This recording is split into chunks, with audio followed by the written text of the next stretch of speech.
Mr. Speaker, a few weeks ago, I was on the HBO show Real Time with Bill Maher on a Friday night, and I had a chance to talk with Ann Coulter, who, as you might have guessed, I don't have on my speed dial for regular conversations.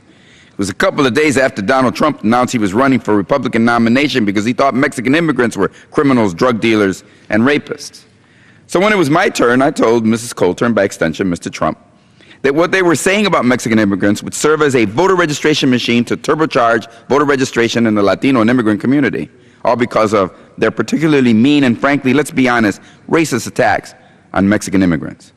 And it was particularly important that I was in California for the show because I was watching the Republican Party make exactly the same mistake it made in the 1990s when it lost control of the politics in California, by supporting extreme anti-immigrant policies to kick kids out of school and cut off families from being part of our society. California went from a purple state that had given the Republican Party important leaders like Richard Nixon and Ronald Reagan, and in just a few years was transformed into a deep shade of Pacific blue. Why?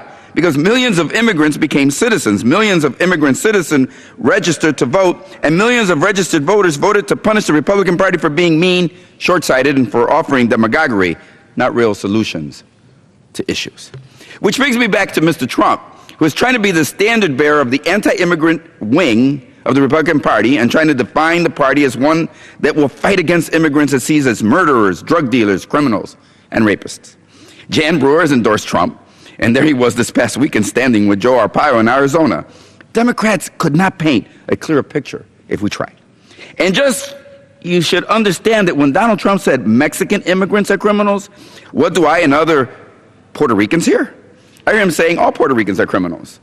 And as far as Republicans are concerned, we all are. And millions of others hear Hondurans and Colombians and Dominicans.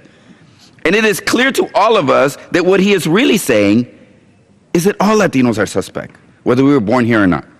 And look, Trump's stereotyping is nothing new. Every single wave of immigrants has met the same resistance.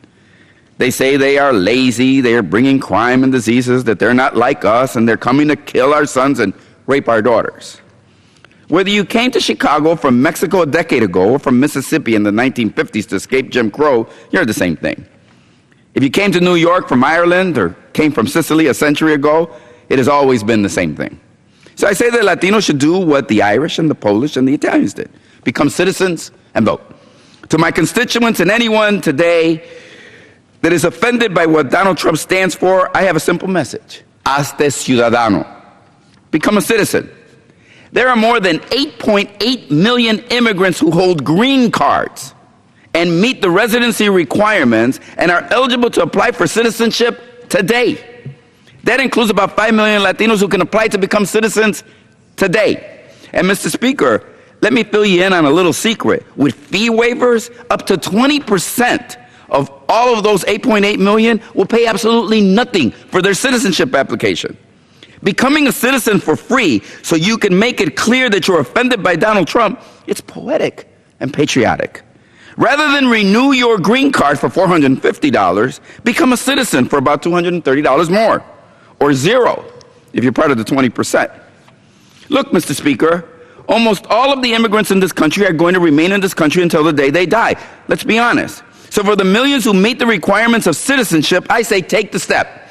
Learn the language, learn our history, and how our government works, and take the test.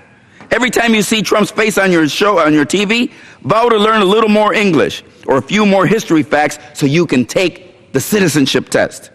Let's turn the ignorance and the hatred of a TV personality running for president and turn it into something that strengthens democracy for all Americans.